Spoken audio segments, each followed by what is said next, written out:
অতীতের কোনো বিষয়ে মিথ্যা কসম করলে তা থেকে মুক্তির উপায় কি?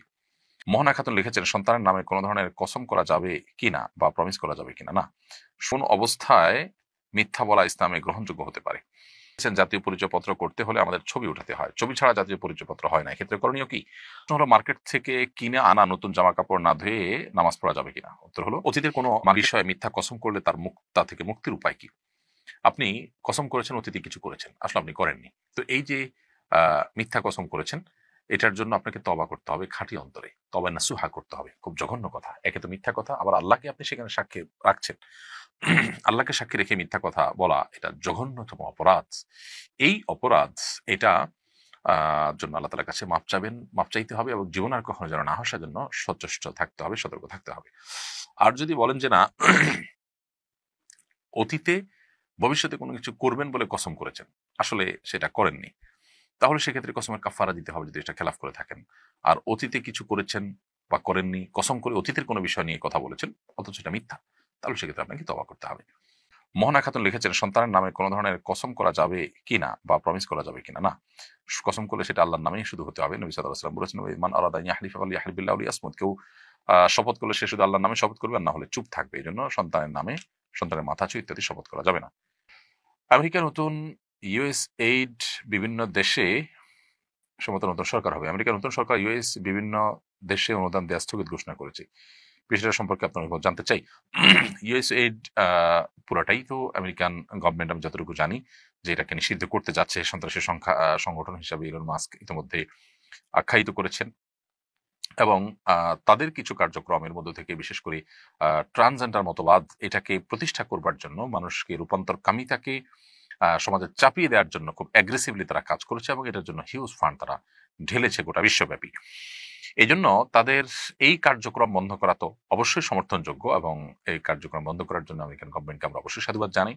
তবে সেই সাথে তাদের অন্যান্য কি কার্যক্রম আছে না আছে, যেগুলো বন্ধ করাতে কি লাভ হওয়া ক্ষতি হয়েছে, সে বিষয়ে আমাদের জানা নেই, যার কারণে সে বিষয়ে আমরা মন্তব্য করতে পারছি না।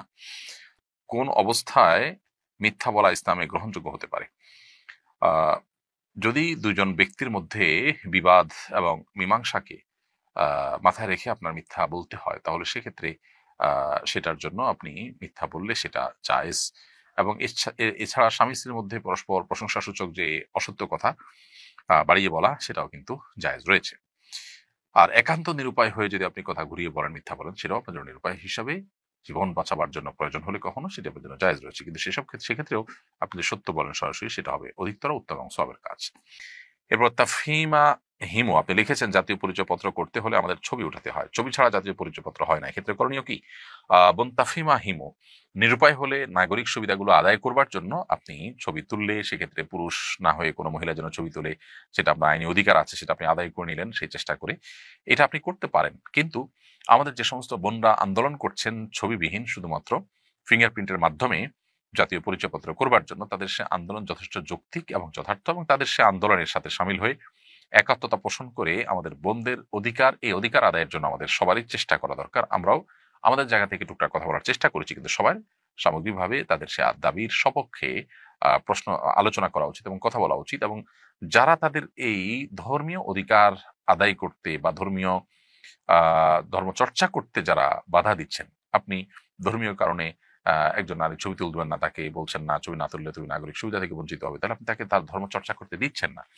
তো তার সে স্বাধীনতা দেওয়া উচিত, এ ব্যাপারে আমাদের সবারই কথা বলা দরকার। এরপরে প্রশ্ন হলো, মার্কেট থেকে কিনে আনা নতুন জামা কাপড় না ধুয়ে নামাজ পড়া যাবে কিনা। উত্তর হলো, মার্কেট থেকে কিনে আনলে সেই নতুন কাপড় চোপড় ধোয়া জরুরি না, সেটা আপনি না ধুয়ে নামাজ পড়তে পারেন।